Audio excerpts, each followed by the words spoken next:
Good afternoon, all. Welcome to Civils 360 IAS Academy and welcome to today's Hindu newspaper analysis. Before going to discuss about today's Hindu newspaper, we are introducing a new program called Prelims Mains Companion. So, what is the program? It is an integrated Prelims Mains test series program. Once you join, you would complete the mains and prelims syllabus and proper test strategy with a personalized mentorship. Enter UPSC preparation help. Okay, the features and hybrid model. Then prelims and mains test series included. Prelims in the portion prelims sure mains in the portion main sure mains in the preparation. Then in November, prelims in the preparation. Then personalized mentorship. That's join personalized mentor. Then sectional and full length test. Daily answer writing. Mains in the portion daily answer writing. Prelims in the daily MCQ test. Okay, then timely evaluation and feedback. This program is helpful for beginners, repeaters, working professional. In other words, students and college students and help program design. You would give a form for you. Google form fill level of preparation personalized strategy form ചെയ്തു തരും. അപ്പോൾ അതിനനുസരിച്ചായിരിക്കും നിങ്ങൾ guide ചെയ്ത് പോകുന്നുണ്ടാവുക. Okay, then നമുക്ക് ഇന്നത്തെ news ഏതൊക്കെയാണെന്ന് നോക്കാം.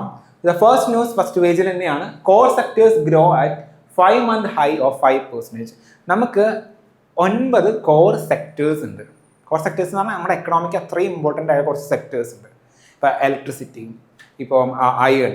അപ്പോൾ പണ്ട് നമുക്ക് 8 എണ്ണമായിരുന്നു. അങ്ങനെ 8 കോർ സെക്ടേഴ്സ് ഉണ്ടായിരുന്നു. ഇപ്പോൾ 9 കോർ സെക്ടേഴ്സ് ഉണ്ട്. നമുക്ക് അയൺ ആഡ് ചെയ്തിട്ടുണ്ടായിരുന്നു, അയൺ ഓർ. അപ്പോൾ ഇപ്പോൾ കോർ സെക്ടേഴ്സിൻ്റെ ഗ്രോത്ത് ഒരു 5% കൂടി എന്ന് പറയുന്നതാണ്. ഓക്കെ, ഡീറ്റെയിൽ ആയിട്ട് നോക്കാം. Second news, declaring foot paths taking cities back from cars. അതായത് മണിയാർ ഇലിയാസ് ഷെയ്ഖ് വേഴ്സസ് പി അയ്യപ്പൻ എന്ന് പറഞ്ഞ ഒരു കേസിൽ സുപ്രീം കോടതി പറഞ്ഞിട്ടുണ്ടായിരുന്നു, right to walk on the footpath is a fundamental right. ഫുട്പാത്തിലൂടെ നടക്കുക എന്ന് പറയുന്നത് is a fundamental right under article 19 clause 1 sub clause D and article 21. അപ്പോൾ അതിൻ്റെ ഡീറ്റെയിൽ ആണ് പറയുന്നത്. Third news, Canada India defence collaboration for A secure future. ഇപ്പോൾ നമ്മുടെ ഡിഫൻസ് കോപ്പറേഷൻ കാനഡനായിട്ട് ഇംപ്രൂവ് ചെയ്യാൻ വേണ്ടി ശ്രമിക്കുന്നുണ്ട്. അതിൻ്റെ ഡീറ്റെയിൽസ്. അപ്പോൾ അതിൻ്റെ അത് ഇന്ത്യ കാനഡ റിലേഷനാണ് പറയുന്നത്. Then India approves first dengue vaccine for persons aged 4 to 60. Very important news. പ്ലിംസിന് നമുക്ക് വളരെ ഇമ്പോർട്ടൻ്റ് ആയ ന്യൂസാണ്. ഡെങ്കുവിനെ ആദ്യമായിട്ട് നമ്മളൊരു വാക്സിൻ ഡെവലപ്പ് ചെയ്തിട്ടുണ്ട്. കാരണം ഡെങ്കു ലോകത്തിൽ തന്നെ ഒരു 1/3 ഡെത്ത് ഡെങ്കു കാരണം നടക്കുന്നത് ഇന്ത്യയിലാണ്. അപ്പോൾ ഒരു വാക്സിൻ ഡെവലപ്പ് ചെയ്തിട്ടുണ്ട്. അപ്പോൾ ആ വാക്സിൻ്റെ ഇമ്പോർട്ടൻസും ആ വാക്സിനെ കുറിച്ചും ഡെങ്കു ഡിസീസിനെ കുറിച്ചൊക്കെയായിരിക്കും ആ ന്യൂസിൽ പറയുന്നത്. Then Houthis declare maritime blockade on Saudi Arabia at Red Sea Gateway. ഇതൊരു ഇപ്പോൾ ഓൾറെഡി വെസ്റ്റ് ഏഷ്യയിൽ അടി നടക്കുക, ഇപ്പോൾ അഗെയിൻ ഒരു അടിയും കൂടി നടക്കാൻ പോവുക. ഹൂത്തീസ് എന്ന് പറയുന്ന ഒരു മിലിറ്റന്റ് ഗ്രൂപ്പ് സൗദി അറേബ്യക്കെതിരെ ഒരു ബ്ലോക്കേഡ് വരാൻ പോവാണ് in Red Sea. Okay, Babel Mandeb സ്ട്രേറ്റിൻ്റെ അവിടെ. അപ്പോൾ നമ്മൾ എന്തൊക്കെയാണ് അത് പ്ലേസസ് ഇൻ ന്യൂസ് എന്ന് പറഞ്ഞ രീതിയിലായിരിക്കും നമ്മളത് കവർ ചെയ്യുന്നുണ്ടാവുക. ഓൾറെഡി സ്ട്രേറ്റ് ഓഫ് ഹോർമുസിൽ അടി നടക്കുകയാണ് വെസ്റ്റ് ഏഷ്യ മീൻസ് ഇറാനും US തമ്മിൽ. അപ്പോൾ അതിൻ്റെ കൂടെ ഹൂത്തീസ് എന്ത് ചെയ്യുന്നു, റെഡ് സീയിലും കൂടി അറ്റാക്ക് ചെയ്യാൻ തുടങ്ങാൻ പോവാം. ഓക്കെ, അപ്പോൾ ഒരു പ്ലേസസ് ഇൻ ന്യൂസ് എന്ന് പറഞ്ഞൊരു രീതിയിലായിരിക്കും നമ്മളത് കവർ ചെയ്യുന്നുണ്ടാവുക. The first news. Okay, the ministry of commerce and industry has released a new series of index of core industries with an updated base year of 2022-23. The revised index records 5% growth in June 2026, the highest in the last 5 months. അതായത് നമുക്ക് index of core industries ഉണ്ട്, ഒരു index. അപ്പോൾ അതിൻ്റെ അകത്ത് core industries ഏതൊക്കെയാണോ, core sectors ഏതൊക്കെയാണോ അതിൻ്റെ growth ആണ് measure ചെയ്യുന്നത്. അപ്പോൾ ഈയിടെ അത് മെഷർ ചെയ്യുന്ന രീതിയിൽ കുറേ വ്യത്യാസം വന്നിട്ടുണ്ടായിരുന്നു. അതിനാണ് ഈ ന്യൂ സീരീസ് എന്ന് പറയുന്നത്. കുറേ വ്യത്യാസം വന്നിട്ടുണ്ടായിരുന്നു. പണ്ട് നമുക്ക് 8 കോർ ഇൻഡസ്ട്രീസ് ഉണ്ടെങ്കിൽ ഇപ്പോൾ 9 കോർ ഇൻഡസ്ട്രീസ് ഉണ്ട്. ബേസ് ഇയർ മാറ്റിയിട്ടുണ്ടായിരുന്നു. അങ്ങനെ കുറച്ച് ചേഞ്ചസ് വരുത്തിയിട്ടുണ്ടായിരുന്നു. അങ്ങനെ ആദ്യമായിട്ട് ആ ചേഞ്ചസ് വരുത്തിയതിന് ശേഷം വന്നേക്കുന്ന ഒരു ഇൻഡെക്സ് ആണിത്. Okay, index of core industries. അപ്പോൾ ഇതിൽ 5% ഗ്രോത്ത് ആണ് ജൂൺ മാസത്തിൽ നമുക്ക് റെക്കോർഡ് ചെയ്തേക്കുന്നത്. ഇതാണ് ന്യൂസ്. ദെൻ ബാക്കി ഡീറ്റെയിൽ ആയിട്ട് നോക്കാം. Index of core industries. ആദ്യം തന്നെ എന്താണ് ആ ഇൻഡെക്സ് എന്ന് മനസ്സിലാക്കാം. എന്തിനു വേണ്ടിയുള്ള ഇൻഡെക്സാണ്? This index measures the performance of core industrial sectors of the economy. നമുക്കൊരു 9 പ്രധാനപ്പെട്ട കോർ ഇൻഡസ്ട്രിയൽ സെക്ടേഴ്സ് ഉണ്ട്. അതിൻ്റെ ഗ്രോത്ത് മെഷർ ചെയ്യുന്ന ഒരു ഇൻഡെക്സ് ആണ് ഇൻഡെക്സ് ഓഫ് കോർ ഇൻഡസ്ട്രീസ് എന്ന് പറയുന്നത്. Then it is released by the Office of Economic Advisor under the Ministry of Commerce and Industry. This is very important. ഇതൊരു പ്രിൻസ് fact ആണ്. Okay, office of economic adviser ആണ് under the ministry of commerce and industry. Then ഞാൻ പറഞ്ഞു പുതിയൊരു കുറേ change, ഒരു index നമ്മൾ ഈ ഒരു ഇൻഡെക്സ് കൊണ്ടുവരുമ്പോൾ മെഷർ ചെയ്യാൻ വേണ്ടിയിട്ട് കുറച്ച് ചേഞ്ചസ് വരുത്തിയിട്ടുണ്ടായിരുന്നു ഇപ്രാവശ്യം. ആ ചേഞ്ചസ് മെഷർ ചെയ്യുന്ന രീതിയിൽ കുറച്ച് ചേഞ്ചസ് വരുത്തിയിട്ടാണ് പുതിയ ഇൻഡെക്സ് കൊണ്ടുവന്നേക്കുന്നത്. എന്തൊക്കെ ചേഞ്ച് വരുത്തിയെന്ന് വെച്ച് കഴിഞ്ഞ് കഴിഞ്ഞാൽ, first thing base year revise ചെയ്തു. എന്ത് ബേസ് ഇയർ? ഒരു ഇൻഡെക്സ് നമ്മൾ നോക്കുമ്പോൾ നമ്മളൊരു ഇയറിനെ കമ്പയർ ചെയ്തിട്ടായിരിക്കും നോക്കുന്നുണ്ടാവാം. അപ്പം നമ്മൾ പറയില്ലേ കമ്പാരിറ്റീവ് ടു 2020 അല്ലെങ്കിൽ കമ്പാരിറ്റീവ് ടു 2010, ഇപ്പോൾ ഇതാണ് അവസ്ഥ എന്ന് പറയാറില്ലേ. അപ്പോൾ നമ്മളൊരു ഇയറിനെ കമ്പയർ ചെയ്യാറില്ലേ, ആ ഇയറാണ് ബേസ് ഇയർ. അപ്പോൾ ബേസ് ഇയർ മാറ്റിയിട്ടുണ്ടായിരുന്നു. പണ്ട് 2011-12 നമ്മൾ ബേസ് ഇയർ ആയിട്ട് എടുത്തിരുന്നത്. ഇപ്പോൾ 2022-23 നമ്മൾ പുതിയ ബേസ് ഇയർ ആയിട്ട് എടുത്തേക്കുന്നത്. Okay, then iron ore added as a new sectors. പണ്ട് നമുക്ക് 8 എണ്ണേ ഉണ്ടായുള്ളൂ. ഇപ്പോൾ പുതിയൊരു കോർ ഇൻഡസ്ട്രിയാണ് അയൺ ഓർ. ഓക്കെ, ദെൻ അങ്ങനെ 9 സെക്ടേഴ്സ് ആയിട്ട് ഇൻക്രീസ് ചെയ്തിട്ടുണ്ട്. ദെൻ ഓരോ സെക്ടേഴ്സിന് നമ്മൾ വെയിറ്റേജ് കൊടുക്കുമായിരുന്നു. ആ വെയിറ്റേജ് എത്രയാണെന്നൊന്നും പഠിക്കുന്ന വേണ്ട. ഇപ്പോൾ ഈ ഒരു ഇൻഡെക്സ് കാൽക്കുലേറ്റ് ചെയ്യുമ്പോൾ ഓരോ സെക്ടേഴ്സിന് നമ്മൾ വെയിറ്റേജ് കൊടുക്കും.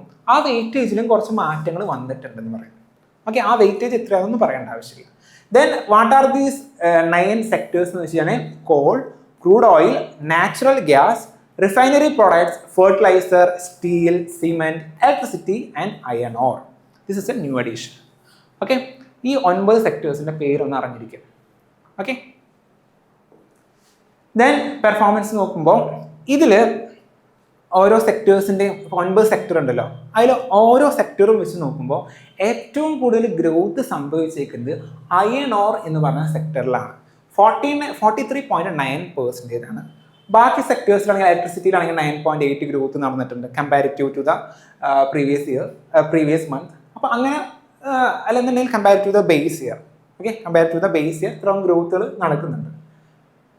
ദെൻ ഇവിടെ അയൺ ഓറിൽ 43.9% ഗ്രോത്ത് ഉണ്ടാവാൻ കാരണം അത്രയധികം ഗ്രോത്ത് ഇല്ല. ബാക്കിയൊക്കെ 9.4, 9.4 ഒക്കെ അല്ലേ. ഇവിടെ 43.9. എങ്ങനെയാണ് ഇതിന് കാരണം? ആക്ച്വലി ഇത്രത്തോളം ഗ്രോത്ത് കാണിക്കുന്നത് ഒരു എഫക്റ്റ് ഉണ്ട്, ബേസ് എഫക്റ്റ് എന്ന് പറയുന്ന ഒരു ഫിനോമിനോൺ കാരണം ഞാനൊരു എക്സാമ്പിൾ പറയാം. ഓക്കെ, ഇത് എന്തുകൊണ്ട് ഇവിടെ സംഭവിച്ചു എന്ന് വെച്ച് കഴിഞ്ഞാൽ ഈ കേസ് പറയാം. അയൺ ഓർ കഴിഞ്ഞ ബേസ് ഇയർ ഒക്കെ വെച്ച് നോക്കുമ്പോൾ, കഴിഞ്ഞ വർഷത്തൊക്കെ വെച്ച് നോക്കുമ്പോൾ, കഴിഞ്ഞ മാസത്തിന് വെച്ച് കഴിഞ്ഞ 2025 ജൂൺ മാസം വെച്ച് നോക്കുമ്പോൾ അത്രയധികം ഗ്രോത്ത് ഒന്നും ഉണ്ടായിട്ടില്ല. പക്ഷേ ഇപ്പോൾ നല്ല രീതിയിൽ ഗ്രോത്ത് കാണുന്നു. ഒരു എക്സാമ്പിൾ ഞാൻ പറയാം. നിങ്ങൾക്ക് ഒരു എക്സാമിന് 20 മാർക്കാണ് കിട്ടിയതെന്ന് വിചാരിക്കാം. ഈ വർഷം നിങ്ങൾക്ക് കഴിഞ്ഞ വർഷമാണ് ഇത് 20 മാർക്ക്, ഈ വർഷം നിങ്ങൾക്ക് 40 മാർക്ക് കിട്ടിയതിൻ്റെ അർത്ഥം എന്താ? ഒരു 100% ആണ് നിങ്ങൾക്ക് ഇമ്പ്രൂവ് വന്നേക്കുന്നത് എന്ന് പറയാൻ പറ്റും അല്ലേ, ഇരട്ടി. പക്ഷെ നിങ്ങൾക്ക് ഓൾറെഡി 80 മാർക്കാണ് ഉണ്ടായിരുന്നത്. ഓക്കെ, ഇപ്പം ഏകദേശം 100 മാർക്കായി എന്ന് വിചാരിക്കാം. അതായത് നിങ്ങൾക്ക് 20 മാർക്കേ കൂടിയിട്ടുള്ളൂ. 20 മാർക്ക് കൂടി. 20 മാർക്ക് എത്രയാണ്? എൻ്റെ ഇതിനെ നോക്കുക, അത് 25% കൂടിയിട്ടുള്ളൂ. അതായത് ഓൾറെഡി നിങ്ങൾക്ക് നല്ല മാർക്ക് ഉണ്ടായിരുന്നു, ഇപ്പം 100 ആയപ്പോൾ ജസ്റ്റ് 20 മാർക്ക് ശതമാനം കൂടിയുള്ളൂ. ഇവിടെ നോക്കി 20-40 ആയപ്പോൾ 100% കൂടി. അതായത് പണ്ട് കുറവായിരുന്നു, ഒന്ന് കുറച്ച് കൂടിയപ്പോഴേക്കും 100% ഇമ്പ്രൂവ് ആയി നിങ്ങളുടെ മാർക്ക് എന്ന് പറയും. പക്ഷെ ഓൾറെഡി 80 ആണ്, പിന്നെ 100 ആയെന്ന് പറഞ്ഞാൽ 25% കൂടാൻ സാധ്യത. ഇത് 25 തോന്നുന്നു കേട്ടോ. ഞാൻ ജസ്റ്റ് ഒരു അപ്രോക്സിമേറ്റ് ഇതെടുത്തേക്കുന്നതാണ്, ശ്രമിച്ചോളാം. അപ്പം അങ്ങനെ ആകുമ്പോൾ എന്താ, ബേസ് ഇയർ അല്ല, അതായത് കഴിഞ്ഞ വർഷം വളരെ കുറവായിരുന്നു അയൺ ഓറിൻ്റെ പ്രൊഡക്ഷൻ. ഇപ്രാവശ്യം കമ്പാരിറ്റീവ് കൂടിയപ്പോൾ നല്ല രീതിയിൽ ഗ്രോത്ത് കാണാൻ ശ്രമിച്ചു. ഇതിനെയാണ് ബേസ് എഫക്റ്റ് എന്ന് പറയുന്നത്. അതായത് ബേസ് എന്ന് പറയുന്നത് നമ്മൾ ഏതാണോ കാൽക്കുലേറ്റ് ചെയ്യുന്ന ബേസ്, അത് പണ്ടത്തെ വാല്യൂ കുറവാണ്. അപ്പം അതിനെ സംബന്ധിച്ച് നോക്കിയപ്പോൾ ചെറിയൊരു മാറ്റം പോലും വലിയൊരു ഇമ്പ്രൂവ്മെൻ്റ് ആയിട്ട് കാണിക്കുന്നുണ്ട്. അപ്പം ഈ ഒരു എഫക്റ്റ് ആണ് ഇവിടെ നടന്നത്. അതായത് അയൺ ഓർ എന്ന് പറയുന്നത് കഴിഞ്ഞ വർഷം വളരെ മോശമായിട്ട് ഉണ്ടായിരുന്ന ഒരു സെക്ടറായിരുന്നു. പക്ഷെ കമ്പാരിറ്റീവ്ലി കുറച്ചും കൂടി ഒന്ന് ഇമ്പ്രൂവ് ചെയ്തപ്പോൾ ഗ്രോത്ത് റേറ്റ് നോക്കിയപ്പോൾ ഒരുപാടായി. കഴിഞ്ഞ വർഷത്തെ വെച്ച് നോക്കിയപ്പോൾ ഭയങ്കര റേറ്റായി. അങ്ങനെയാണ് 43% 9 ആയത്. Okay, then significance. What is the significance? ഈ ബേസ് ഇയറും കാര്യങ്ങളൊക്കെ മാറ്റിയില്ലേ. So it reflects the current structure of the economy, then improves the accuracy and reliability of industrial growth, then inclusion of iron ore recognizes its growing importance in, അതായത് iron ore include ചെയ്തല്ലോ, so recognizes the growing importance in steel production, infrastructure development, mining and manufacturing. Okay, this is the news. Then second news, ഈ ന്യൂസിൽ പറയുന്നതെന്ന് വെച്ച് കഴിഞ്ഞാൽ Maniyar Ilyas at Sheikh Riyas versus P Ayyappan എന്ന് പറഞ്ഞൊരു case ഉണ്ടായിരുന്നു സുപ്രീം കോടതിയിൽ. ആ സുപ്രീം കോടതിയിലെ കേസിൻ്റെ വേർഡിക്റ്റ് എന്താ പറയുന്നത് വെച്ച് കഴിഞ്ഞാൽ, സുപ്രീം കോടതി പറഞ്ഞു right to walk on the footpath is a fundamental right, മൗലിക അവകാശമാണ് under article 19(1)D and article 21. അപ്പം അതുകൊണ്ട് തന്നെ സുരക്ഷിതമായിട്ടുള്ള ഫുട്പാത്തുകൾ പണിയുക എന്ന് പറയുന്നതും അത് സുരക്ഷിതമാണെന്ന് ഉറപ്പുവരുത്തുക എന്നുള്ളതും ഗവൺമെൻറ്റിൻ്റെ ഉത്തരവാദിത്തമാണെന്നും ഗവൺമെൻറ് പറഞ്ഞു, സുപ്രീം കോടതി പറഞ്ഞു. അതിനായിട്ട് state government, local government, national ഗവൺമെൻറ്റൊക്കെ പോളിസീസ് കൊണ്ടുവരണം ഫുട്പാത്തൊക്കെ സേഫ് ആണെന്ന് ഉറപ്പുവരുത്താനായിട്ട്. Okay, this is the news. And article 19(1)D എന്താ? Freedom of movement. And article 21 എന്താ? Right to life and personal liberty including the dignity and safe mobility. Okay, രണ്ട് ആർട്ടിക്കിളിൻ്റെ കീഴിലാണ് വരുന്നതെന്ന് പറഞ്ഞു. ഈ ആർട്ടിക്കിൾ എന്താണെന്ന് പഠിച്ചു വെച്ചോളൂ. ആർട്ടിക്കിൾ 19(1)D, ആർട്ടിക്കിൾ 21 എന്താണെന്ന് പഠിച്ചോളൂ. Okay, then importance of walkability. എന്തുകൊണ്ടാണ് ഇതുപോലെ റോഡുകളിൽ ഇപ്പോൾ മെയിനായിട്ട് കാറുകളായിരിക്കും ഉണ്ടാവുക, അല്ലെങ്കിൽ മീൻസ് വാഹനങ്ങളായിരിക്കുമ്പോഴും ഫോക്കസ് കൊടുക്കുന്നത് പല സമയത്തും പല സ്ഥലത്തും. അപ്പോൾ ഈ ഫുട്പാത്തിലൊക്കെ സ്ട്രീറ്റ് വെൻഡേഴ്സ് ഉണ്ടാവും, അല്ലെങ്കിൽ ഫുട്പാത്തൊക്കെ ഒന്ന് പ്രോപ്പറായിട്ട് മാനേജ് ഉണ്ടാവില്ല, കുറേ വേസ്റ്റ് ഒക്കെ കൊണ്ടുപോയിട്ടുണ്ടാവും, ബ്ലോക്ക് ചെയ്ത് വെച്ചിട്ടുണ്ടാവും, അല്ലെങ്കിൽ പണി പൂർണ്ണമായിട്ടും കഴിഞ്ഞിട്ടുണ്ടാവില്ല. അപ്പം ഇതുപോലെ ഒരുപാട് പ്രശ്നം ഉണ്ടാവാറുണ്ട്. സോ ഇമ്പോർട്ടൻസ് ഓഫ് വാക്കബിലിറ്റി എന്താണെന്ന് പറയുന്നുണ്ടെങ്കിൽ it ensure the public health. എങ്ങനെയാണ് പബ്ലിക് ഹെൽത്ത് മെൻഷർ ചെയ്യുന്നത്? അതായത് നമുക്ക് നടക്കുക എന്ന് പറയുന്നത്, ഇപ്പോൾ പല ആൾക്കാർക്ക്, ഇപ്പോൾ സിറ്റിയിലൊക്കെ ജീവിക്കുന്ന ആൾക്കാർക്ക് നടക്കാനുള്ള ഓപ്ഷൻ എന്ന് പറഞ്ഞാൽ റോഡിൽ കുറേ നടക്കാനുള്ള ഓപ്ഷൻ ഉണ്ടാവില്ല. മേ ബി അവർക്ക് ഈ പറഞ്ഞ പോലെ പാടവും കാര്യങ്ങളും വയലും കാര്യങ്ങളൊന്നും ഉണ്ടാവില്ല. അപ്പോൾ അവർക്ക് റോട്ടിൽ കൂടെ നടക്കാമെന്ന് വെച്ച് കഴിഞ്ഞാൽ റോഡിലാണ് നിറച്ച് വാഹനമാണ്, വണ്ടികളാണ്. ആ റോഡ് ബ്ലോക്ക് മീൻസ് നടക്കാനുള്ള വഴിയില്ല പ്രോപ്പറായിട്ട്. So it is affecting there health. Actually ഏറ്റവും ചിലവ് കുറഞ്ഞ രീതിയിൽ നമുക്ക് ഹെൽത്ത് സംരക്ഷിക്കാൻ പറ്റുന്നതാണ് നടക്കുക എന്ന് പറയുന്നത്. So it helps to maintain the diabetes, hypertension, obesity, fatty liver disease, സ്ട്രെസ്സൊക്കെ കുറയ്ക്കാൻ വേണ്ടി ഹെൽപ്പ്. സോ ദിസ് ഈസ് ഒരു ഹെൽത്ത് പേഴ്സ്പെക്റ്റീവ് ഇതിനുണ്ട്. രണ്ടാമത്തത് റോഡ് സേഫ്റ്റിയാണ്. കുറേ ആൾക്കാർ മരിക്കുന്നുണ്ട് വാഹനങ്ങൾ, അതായത് നടന്നു പോകുന്ന ആൾക്കാരിൽ വാഹനം ഇടിച്ചിട്ട് ഒരുപാട് ആൾക്കാർ മരിക്കുന്നുണ്ട്. ദെൻ ഇൻക്ലൂസീവ് അർബൻ ഡെവലപ്മെൻറ്റിന് ഇമ്പോർട്ടൻ്റ് ആണ്. എൻവയോൺമെൻറ്റൽ സസ്റ്റൈനബിലിറ്റിക്കും ആക്സസ് ടു പബ്ലിക് ട്രാൻസ്പോർട്ടും വളരെ ഇമ്പോർട്ടൻ്റ് ആണ്. സോ ഇത് വാക്കബിലിറ്റി നമ്മൾ എൻഷുവർ ചെയ്തേ പറ്റത്തുള്ളൂ. ദെൻ WHO ഒരു കണക്ക് നോക്കുകയാണെങ്കിൽ ഞങ്ങളുടെ ഹെൽത്തിൻ്റെ ഡേറ്റ് പറഞ്ഞിട്ടുണ്ടായില്ല, അതിനെ സബ്സ്റ്റാൻഡ് ചെയ്യുന്ന ഒരു ഡയറ്റാണ്. അറൗണ്ട് ഒരു 50% ഓഫ് അഡൾട്ടും do not meet recommended physical activity level. 50% അഡൾട്ടാലും അതൊക്കെ റെക്കമെൻഡ് ചെയ്തേക്കുന്ന ഒരു ഫിസിക്കൽ ആക്ടിവിറ്റി ഉണ്ട്. മീൻസ് ഇത്രത്തോളം നമ്മൾ വർക്ക് ചെയ്യണം, ഇത്രത്തോളം അവേഴ്സ് അല്ലെങ്കിൽ ഇത്രത്തോളം മിനിറ്റ്സ് നമ്മൾ വീക്കിലി അല്ലെങ്കിൽ ഡെയിലി ഫിസിക്കൽ ആക്ടിവിറ്റി ചെയ്യണം. അവർ ചെയ്യുന്നില്ല. 50% അഡൾട്ട്സും ചെയ്യുന്നില്ല. 57% വുമണും ഫിസിക്കലി ഇനാക്റ്റീവാണ്. അവർ ഫിസിക്കലി ഒന്നും ചെയ്യുന്നില്ല കാര്യമായിട്ട്, വീട്ടിലുള്ള ജോലികളും മറ്റു കാര്യങ്ങളും മാത്രമേ ചെയ്യുന്നുള്ളൂ. ദെൻ 74% അഡോളസൻസും ഇൻസഫിഷ്യൻ്റ്ലി ആക്റ്റീവാണ്. അതുപോലെ WHO റെക്കമെൻഡ് ചെയ്യുന്നത് എന്താണെന്ന് വെച്ച് കഴിഞ്ഞാൽ ഒരു വീക്കിൽ 150 മിനിറ്റെങ്കിലും ഒരു മോഡറേറ്റ് ഫിസിക്കൽ ആക്ടിവിറ്റിയിൽ നമ്മൾ ഏർപ്പെടണം. അതായത് ഒരു 2.5 മണിക്കൂറെങ്കിലും നമ്മൾ ഏർപ്പെട്ടാൽ നമ്മുടെ ശരീരം നല്ല രീതിയിൽ നടക്കും. ദെൻ റോഡ് സേഫ്റ്റി കൺസേൺ കൂടി ഉണ്ടെന്ന് പറഞ്ഞില്ലേ. അതായത് according to road accidents in 2024, pedestrians and two wheeler riders account for around 67% of road fatalities. അതായത് റോഡിൽ മരിക്കുന്ന അവരെ നോക്കുകയാണെന്നുണ്ടെങ്കിൽ 67% ആൾക്കാരും ഈ നടന്നു പോകുന്ന ആൾക്കാരായിരിക്കും, അല്ലാന്നുണ്ടെങ്കിൽ ടൂ വീലേഴ്സ് ആയിരിക്കും. കാരണം ഇവരെ വണ്ടി ഇടിച്ചിട്ടായിരിക്കും ആൾക്കാർ മരിക്കുന്നുണ്ടാവും. സോ ഫുട്പാത്തൊക്കെ നമ്മൾ സുരക്ഷിതമായിട്ട് ഉറപ്പുവരുത്തും. അറൗണ്ട് ഒരു 1.2 lakh ഒക്കെ ഡെത്ത് ഓൾറെഡി സംഭവിച്ചിട്ടുണ്ട് ഇതുപോലെ. Then encroached and damaged footpaths force pedestrians onto the road, increasing the accident risk. നമ്മളിപ്പോൾ നടന്നു പോകുമ്പോൾ ഫുട്പാത്തിലൊക്കെ ഓരോന്ന് എൻക്രോച്ച് ചെയ്ത് വെച്ചിട്ടുണ്ടെങ്കിൽ കുറേ സ്ട്രീറ്റ് വെൻഡേഴ്സ് ആയിരിക്കാം, അല്ലെങ്കിൽ വേസ്റ്റ് ആയിരിക്കാം, അല്ലെങ്കിൽ എന്തെങ്കിലുമൊക്കെ ബിൽഡ് ചെയ്ത് വെച്ചിട്ടുണ്ടെങ്കിൽ നമുക്ക് വേറെ വഴി റോട്ടിൽ കൂടെ നടക്കാമെന്നുള്ളൂ. റോട്ടിൽ കൂടെ നടക്കുമ്പോൾ എന്തുണ്ടാവും, പറഞ്ഞ പോലെ ആക്സിഡൻറ്റ് കൂടുന്നുണ്ട്. ദെൻ ചലഞ്ചസ് നോക്കുമ്പോൾ ഞാൻ പറഞ്ഞപ്പോൾ എൻക്രോച്ച്ഡ് ഓൺ ഫുട്പാത്ത്, പാർക്കിംഗ് ഉണ്ടാവും വാഹനങ്ങൾ, അല്ലെങ്കിൽ വെൻഡേഴ്സ്, ഡെബ്രിസ്, യൂട്ടിലിറ്റീസ് ഒക്കെ അത് ബിൽഡ് ചെയ്തിട്ടുണ്ടാവും. Poor urban planning, inadequate enforcement against illegal parking അവിടെ ഉണ്ടെന്നുണ്ടെങ്കിൽ അതിനെ മാറ്റാനായിട്ട് അവിടുത്തെ പോലീസുകാരൊന്നും വലിയ പ്രോപ്പറായിട്ട് വർക്ക് ചെയ്യുന്നുണ്ടാവില്ല. Then unsafe crossing and poor lighting. ഇപ്പോൾ ഫുട്പാത്ത് ഉണ്ടെങ്കിലും അവിടെ രാത്രി സഞ്ചരിക്കാൻ പറ്റാത്ത അവസ്ഥയാണ്. ഓക്കെ, ലൈറ്റ് ഒന്നും പ്രോപ്പറായിട്ട് ഉണ്ടാവില്ല. അപ്പോൾ സ്ത്രീകളുടെ മൊബിലിറ്റീനൊക്കെ അത് ബാധിക്കുന്നുണ്ട് നല്ല രീതിയിൽ. ദെൻ സജസ്റ്റഡ് മെഷേഴ്സ്, എന്താ ചെയ്യേണ്ടത്? Continuous shaded well lit and barrier free footpaths ഉറപ്പുവരുത്താം. കണ്ടിന്യൂസ് ആയിട്ടും അതുപോലെ തന്നെ അത്യാവശ്യം ഷെയ്ഡുള്ള, ബാരിയർ ഫ്രീ ആയിട്ടുള്ള, അതുപോലെ തന്നെ വെൽ ലിറ്റ്, അത്യാവശ്യം വെളിച്ചൊക്കെ രാത്രിയുള്ള ഫുട്പാത്തുകൾ ഉറപ്പ് വരുത്തണം ആൾക്കാർക്ക് നടക്കാൻ. ജോലിക്കാർക്ക് എന്ന് പറഞ്ഞു കഴിഞ്ഞാൽ രാത്രി ആയിരിക്കും ചിലപ്പോൾ അവർക്ക് നടക്കാനുള്ള സമയം ഉണ്ടാവുള്ളൂ. സോ അതുകൊണ്ട് ലൈറ്റൊക്കെ ഉറപ്പ് വരുത്തണം. ദെൻ ഡെഡിക്കേറ്റഡ് സ്പേസ് ഫോർ റോഡിൽ പെഡസ്ട്രിയൻസിനും സ്ട്രീറ്റ് വെൻഡേഴ്സിനും പാർക്കിങ്ങിനും യൂട്ടിലിറ്റീസിനും സെപ്പറേറ്റ് സ്പേസ് ഉണ്ട്. അല്ലാതെ എല്ലാവരും കൂടി ഫുട്പാത്തിൽ കയറരുത്. Then strict penalties for footpath encroachment. Then safe pedestrian crossing near the schools, hospital, markets and transport. കാരണം ഈ ഒരു ഏരിയയിലായിരിക്കും ട്രാൻസ്പോർട്ട് ഹബ്ബ്, സ്കൂള്, മാർക്കറ്റ്, ഇവിടെ ആയിരിക്കും നമുക്ക് ഒരു സമയത്ത് ഭയങ്കര തിരക്കായിരിക്കും അവിടെ. അപ്പോൾ ഇവർക്ക് ഫുട്പാത്തും ഇല്ല, ക്രോസ് ചെയ്യാനുള്ള ഓപ്ഷൻ ഇല്ല എന്നുണ്ടെങ്കിൽ ആക്സിഡൻസ് കൂടും. ഓക്കെ, അപ്പോൾ അത് ശ്രദ്ധിക്കണം. Then we need to form a national active mobility mission integrating urban development, transport, public health, education. ഈ എല്ലാ മേഖലയും കൂടി ഒന്ന് ജോയിൻ ചെയ്തൊരു കോർഡിനേറ്റഡ് ആക്ഷൻ വഴി ഒരു പോളിസി നമ്മൾ ഫോം ചെയ്യേണ്ട ആവശ്യകതയുണ്ട്. Okay, then significance for India.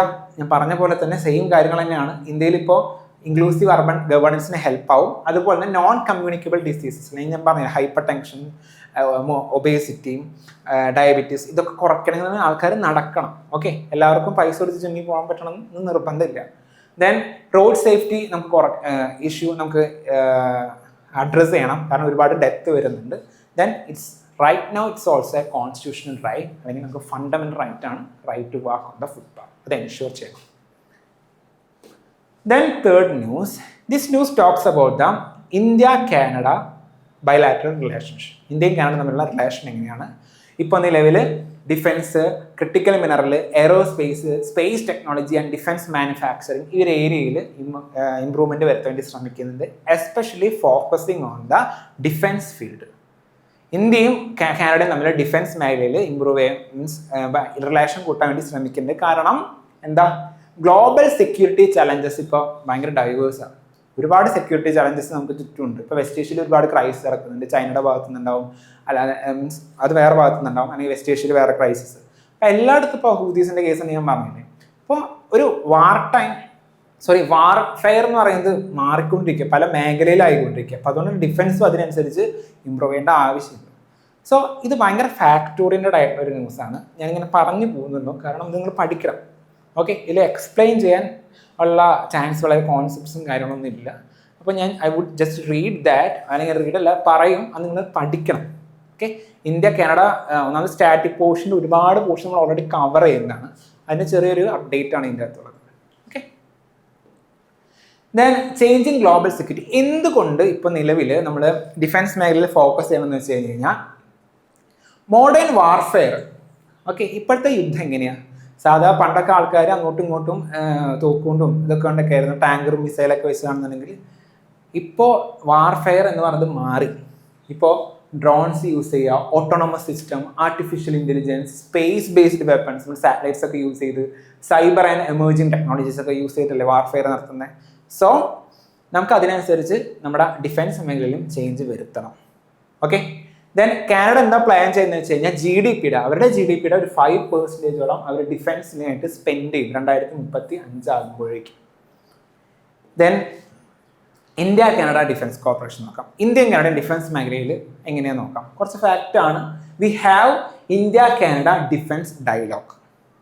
Then അപ്പോയിൻമെന്റ് of defence advise in Ottawa in New Delhi. അവരുടെ ക്യാപിറ്റലിൽ നമ്മൾ ഡിഫൻസ് അഡ്വൈസേഴ്സ് ഉണ്ട്. ഇന്ത്യയുടെ അഡ്വൈസറും അതുപോലെ തന്നെ കാനഡ അഡ്വൈസേഴ്സ് ഉണ്ട്. അപ്പോൾ ഡിഫൻസ് മേഖല അങ്ങനെ ഒരു കോർപ്പറേഷൻ മനസ്സിലാക്കുക. ദെൻ മിലിറ്ററി എഡ്യൂക്കേഷൻ എക്സ്ചേഞ്ച് നമ്മൾ നടത്താറുണ്ട്. മിലിറ്ററി മേഖല എഡ്യൂക്കേഷൻ നമ്മൾ ചേഞ്ച് ചെയ്യാണ്. അതുപോലെ തന്നെ കുറച്ച് നേവൽ എക്സസൈസ് ഇന്ത്യയും കാനഡയും തമ്മിലുണ്ട്, like RIMPAC and Talisman Sabre എന്ന് പറയുന്നത്. ഓക്കെ, ഇതുപോലെ കുറച്ച് ഈ ഫീൽഡിലാണ് ഇന്ത്യയും കാനഡയും തമ്മിൽ ഡിഫൻസിൻ്റെ മേഖലയിൽ വർക്ക് ചെയ്യുന്നത്. കുറച്ച് ഫാക്റ്റാണ്, പഠിക്കുക, വേറെ വഴിയില്ല നമുക്ക്. ദെൻ പൊട്ടൻഷ്യൽ കൊളാബറേഷൻ ഇനിയും നമുക്ക് ഇമ്പ്രൂവ് ചെയ്യാൻ പറ്റും ഡിഫൻസ് മേഖലയിൽ. എങ്ങനെ? Defence manufacturing, co development of military system, പല മിലിറ്ററി സിസ്റ്റംസ്. ഇപ്പോൾ നമ്മൾ ബ്രഹ്മോസ് ഒക്കെ റഷ്യനായിട്ടല്ലേ കോ ഡെവലപ്പ് ചെയ്തത്, അതുപോലെ കാനഡയിനായിട്ടും കോ ഡെവലപ്പ് ചെയ്യുക കുറേ systems. Then drone technology improve ചെയ്യുക. Then aerospace engineering, defence procurement, defence innovations ഒക്കെ രണ്ട് രാജ്യങ്ങളും തമ്മിലൊന്ന് കോർഡിനേറ്റഡ് ആയിട്ട് ഇമ്പ്രൂവ് ചെയ്യാൻ പറ്റുന്നതേ ഉള്ളൂ. Okay, this would help India to Atmanirbhar Bharat in defence initiative. Defence മേഖലയിൽ ആത്മനിർഭർ, അതായത് സെൽഫ് റിലയൻ്റ് ആവാൻ നമുക്ക് സാധിക്കും. Then strategic technology corporation. ഇപ്പം നിലവിൽ ഇത്തരം മേഖലയിലൊക്കെ കോർപ്പറേഷൻ നമ്മൾ ഹെൽപ്പ് ചെയ്യുന്നുണ്ട്. നമുക്ക് അതൊന്ന് വായിക്കുക. അതായത് ഏതൊരു മെയിൻ സയൻസ് റേറ്റിങ്ങിലും ഇന്റർനാഷണലൈസേഷൻ ഇത്തരം വാക്കുകളൊക്കെ കൊണ്ടുവരാൻ പരമാവധി ശ്രമിക്കുക. ഏതൊക്കെ മേഖലയാണ് വർക്ക് ചെയ്യുന്നത് വെച്ച് കഴിഞ്ഞാൽ artificial intelligence, aerospace, space technology, science satellite system, ഇതൊക്കെ വർക്ക് ചെയ്യാൻ നോക്കുക. അതിൽ തന്നെ കാനഡയ്ക്ക് എവിടെ സ്ട്രെങ്ത് എന്ന് പറഞ്ഞു കഴിഞ്ഞാൽ research and development, satellite technology, space റോബോട്ടിക്സിലൊക്കെ കാനഡയ്ക്ക് ഒരു അഡ്വാൻറ്റേജ് ഉണ്ട്. ഓക്കെ, പിന്നെ അതുപോലെ തന്നെ ഇന്ത്യക്ക് വേറെ ഫീൽഡിൽ അഡ്വാൻറ്റേജ് ഉണ്ട്.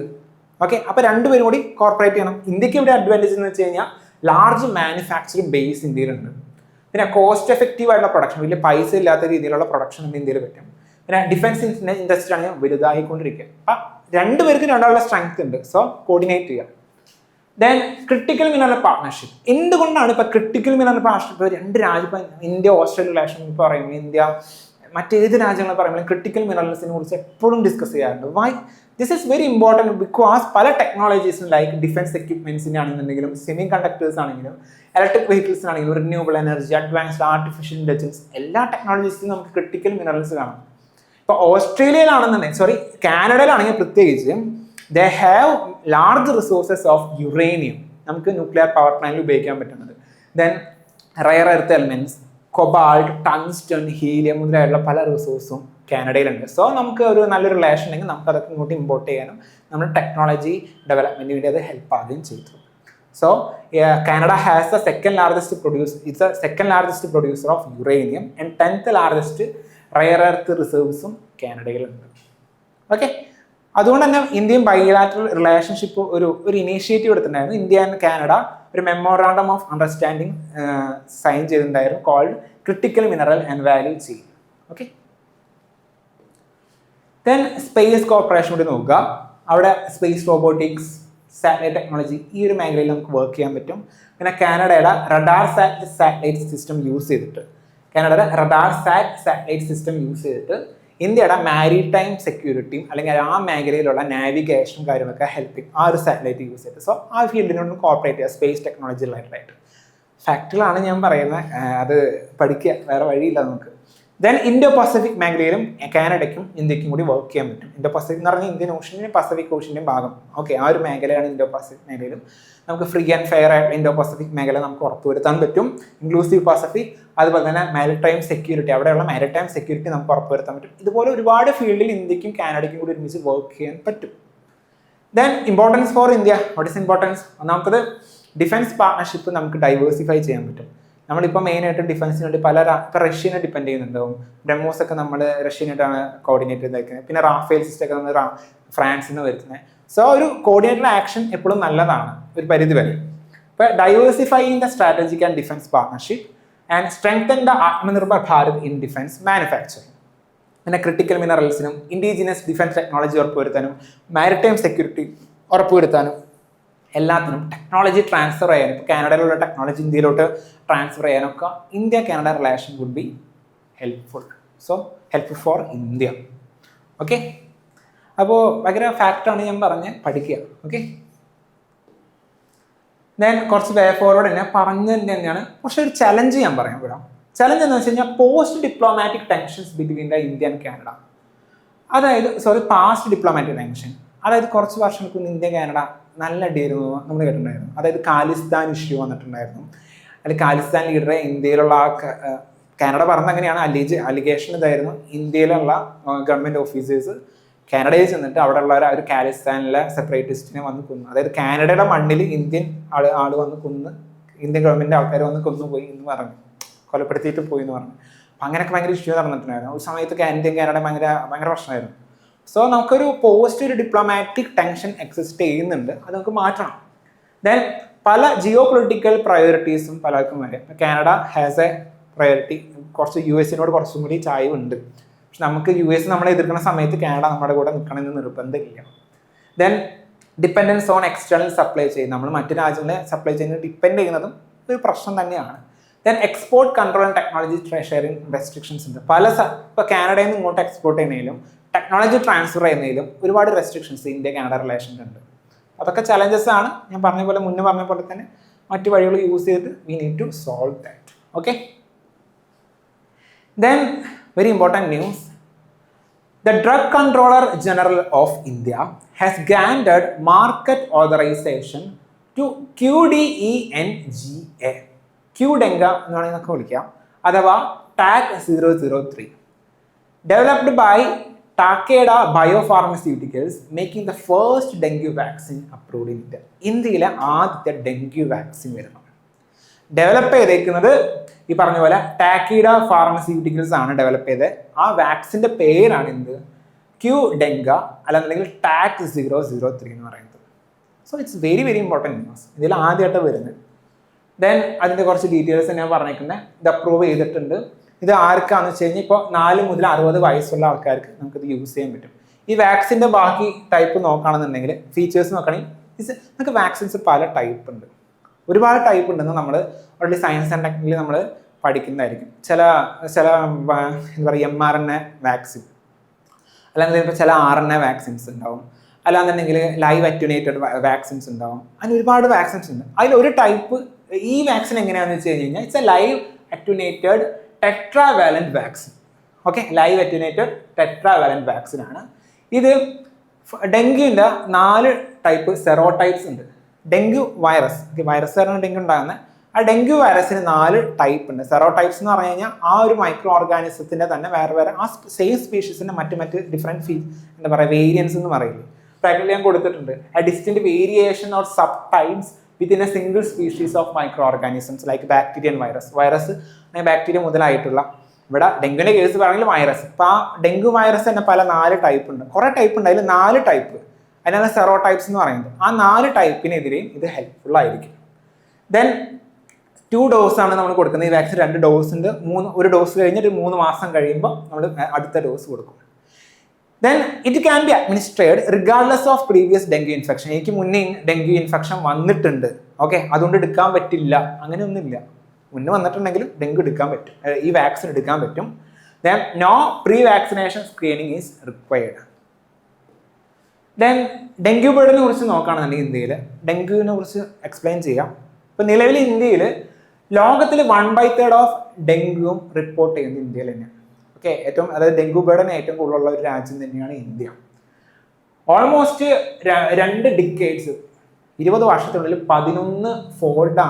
11 മടങ്ങാണ് ഡെങ്കു ഇന്ത്യയിൽ കൂടിയത്, ഡെങ്കു റിപ്പോർട്ട് ചെയ്യുന്നത്. പലതും പക്ഷേ ആക്ച്വൽ ഫിഗർ ഇതിനെക്കാട്ടും കൂടുതലാണ്. പലതും അണ്ടർ റിപ്പോർട്ടിംഗ് ആണ്, പലതും റിപ്പോർട്ട് ചെയ്യുന്നില്ല ഡെങ്കു പോസിറ്റീവായ case. Then importance for India. So this a first major vaccine tool against the dengue. ഡെങ്കുവിൻ്റെ ഫസ്റ്റ് വാക്സിൻ ആണ്. അപ്പോൾ വാക്സിൻ കൊണ്ടുവന്നു കഴിഞ്ഞാൽ ഡെങ്കു ബാധിച്ചിട്ട് വരുന്ന ഹോസ്പിറ്റലൈസേഷൻസ് നമുക്ക് കുറയ്ക്കാൻ പറ്റും. ഹോസ്പിറ്റൽസ് ഒരു ഡിസീസ് ബേർഡൻ കുറയ്ക്കാൻ പറ്റും. അതുപോലെ തന്നെ നമുക്ക് വെക്ടർ ബോണെ ഡിസീസ് എന്ന് പറയുമ്പോൾ ഇതൊന്ന് കൊതുക്, ഈച്ച, അല്ലാന്നുണ്ടെങ്കിൽ മറ്റ് റാറ്റ്സ്, ഇത് കാരണം അവരാണ് വെക്ടർ എന്ന് വിളിക്കുന്നത്, രോഗം പടർത്തുന്ന ആൾക്കാർ, സ്പ്രെഡ് ചെയ്യുന്ന ആൾക്കാർ. സോ ഇതുപോലെ വെക്ടർ ബോണെ ഡിസീസസ് കൺട്രോൾ ചെയ്യാൻ വേണ്ടി ഈ ഇന്ത്യയെ സഹായിക്കും. ഈ ഒരു വാക്സിൻ വന്നു കഴിഞ്ഞാൽ സഹായിക്കും. ദെൻ ഹെൽത്ത് കെയർ കോസ്റ്റ് കുറയ്ക്കാൻ പറ്റും. നമുക്കിപ്പോൾ ഒരുപാട് പൈസ ഔട്ട് ഓഫ് പോക്കറ്റ് എക്സ്പെൻഡിച്ചർ വരുന്നുണ്ട് പല ആൾക്കാർക്കും. അപ്പോൾ ഹെൽത്തിന് വേണ്ടി രോഗങ്ങൾ വന്നിട്ട് നമ്മൾ ചിലവഴിക്കുന്ന പൈസ നമുക്ക് കുറയ്ക്കാൻ പറ്റും. Then existing mosquito control measures, നമ്മൾ കൊതുക് കാരണമാണ് സ്പ്രെഡ് ആകുന്നുണ്ടെങ്കിൽ അപ്പം അതിനും ഒരു ഹെൽപ്പ് ആയിരിക്കും. മീൻസ് വാക്സിൻ വന്നു കഴിഞ്ഞാൽ വാക്സിൻ സ്പ്രെഡ് ആവുന്നത് കുറയില്ലേ, മീൻസ് രോഗം സ്പ്രെഡ് ആവുന്നത് കുറയില്ലേ. ബട്ട് ചലഞ്ച് എന്തൊക്കെയാന്ന് വെച്ചാൽ ഈ വാക്സിൻ നമുക്ക് കോസ്റ്റ് ആൻഡ് ആക്സസിബിലിറ്റി, കോസ്റ്റ് കുറയ്ക്കണം നമുക്ക് വാക്സിൻ്റെ, എല്ലാവർക്കും ആക്സസിബിൾ ആകത്തുള്ളൂ. ദെൻ യൂണിവേഴ്സൽ ഇമ്മ്യൂണൈസേഷൻ പ്രോഗ്രാമിലോട്ട് നമ്മൾ ഒരുപാട് വാക്സിൻസ് കൊടുക്കുന്ന ഒരു പ്രോഗ്രാം ഉണ്ട്, അതിലോട്ട് ഇതിനെ ഇൻക്ലൂഡ് ചെയ്യണം. Okay. Then cold chain and logistics, അതായത് നമുക്ക് ഈ വാക്സിൻ സൂക്ഷിച്ച് വെക്കുന്ന കോൾഡ് ചെയിൻ ഫെസിലിറ്റീസ് ഒക്കെ കുറവായിരിക്കും, അതുപോലെ തന്നെ ലോജിസ്റ്റിക് ഫെസിലിറ്റീസും കുറവായിരിക്കും.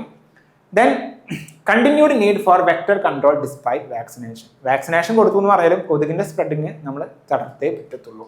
ദെൻ പബ്ലിക് അവയർനെസ്സും വാക്സിൻ ആക്സെപ്റ്റൻസും നമുക്ക് ഉറപ്പ് വരുത്തണം. അതായത് ചില പബ്ലിക്കിന് ഇതിനെക്കുറിച്ച് അറിവുണ്ടാവില്ല വാക്സിൻ വന്നു എന്ന് കുറിച്ചിട്ട്, സോ നമുക്ക് അതിനെ അവെയർ ആക്കണം അവരെ. അതുപോലെ തന്നെ പല ആൾക്കാർക്കും വാക്സിൻ ഹെസിറ്റൻസി ഉണ്ടാവും, അതായത് വാക്സിൻ എടുക്കാൻ ഒരു ഹെസിറ്റൻസി അവർക്ക് ഉണ്ടാവും. COVID-19 വാക്സിനൊക്കെ വന്നപ്പോൾ തന്നെ നമ്മൾ കുറേ മിത്ത് ഉണ്ടായിരുന്നു, അതായത് ഫെർട്ടിലിറ്റിനെ ബാധിക്കും, ഓക്കെ എന്നൊക്കെ ഉണ്ടായിരുന്നില്ലേ. അപ്പോൾ അതുപോലെ പല ആൾക്കാർക്കും കുറേ ഹെസിറ്റൻസി ഉണ്ടാവും, സോ അതും നമുക്ക് മാറ്റണം. ദെൻ ഡെങ്കു വൈറസിനെ കുറിച്ച് നോക്കാം. എന്താണ് ഡെങ്കു ഡിസീസിനെ കുറിച്ച് നോക്കാം.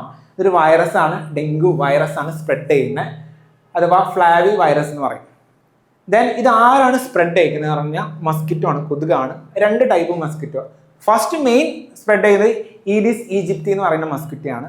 പിന്നെ അത് അയാളാണ് മെയിനായിട്ടും സ്പ്രെഡ് ചെയ്യുന്ന ആള്. Then transmitted also by Aedes albopictus എന്ന് പറയുന്ന ഒരു മസ്കിറ്റോ കൂടി ഇത് സ്പ്രെഡ് ചെയ്യാൻ സാധ്യതയുണ്ട്.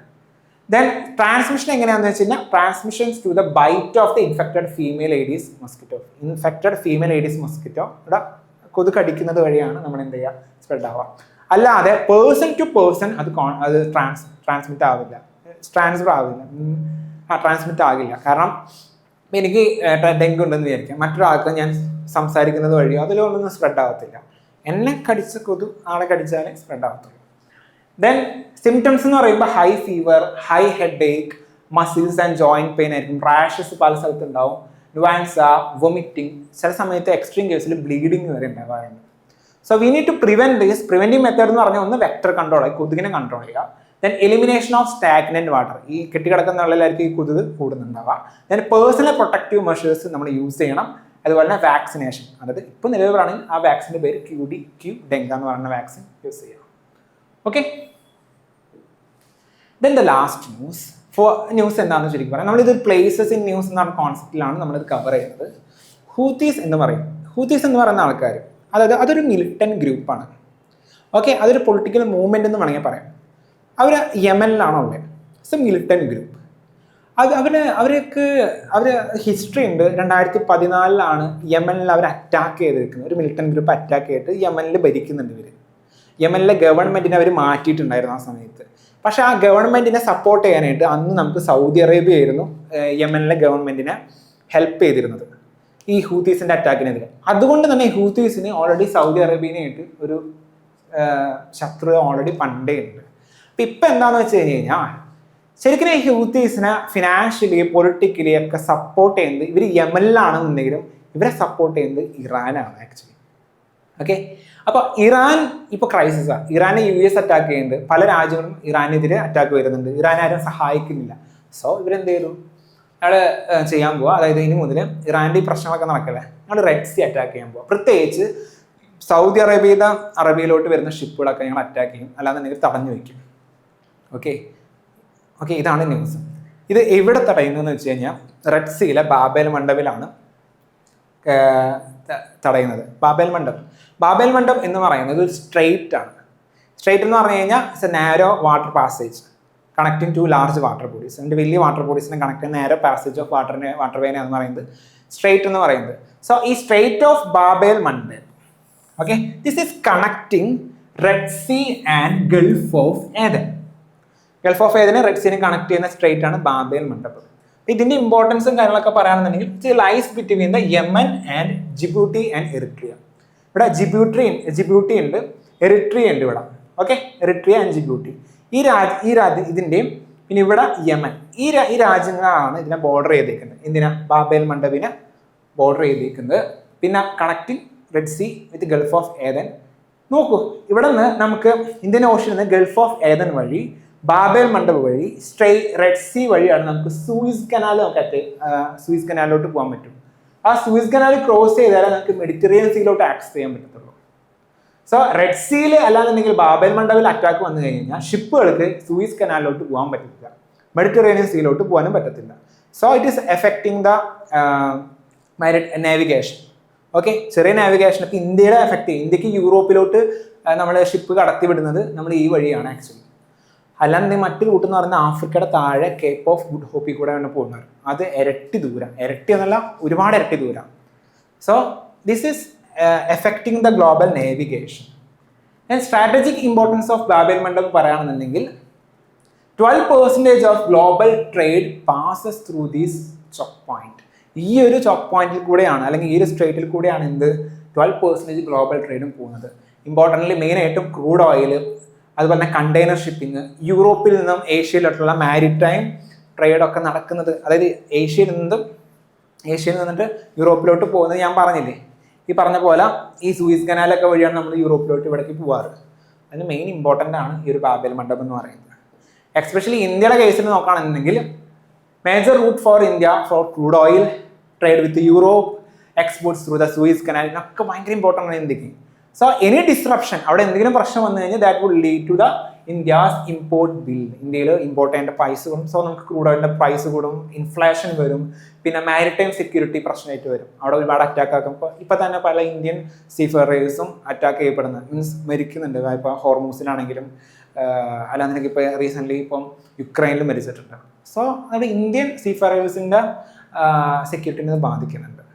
Okay, then we are giving ഒരു ക്വസ്റ്റ്യൻ തരുന്നുണ്ട്, മെയിൻസ് ആൻസർ റൈറ്റിംഗ് ക്വസ്റ്റ്യൻ ആണ്.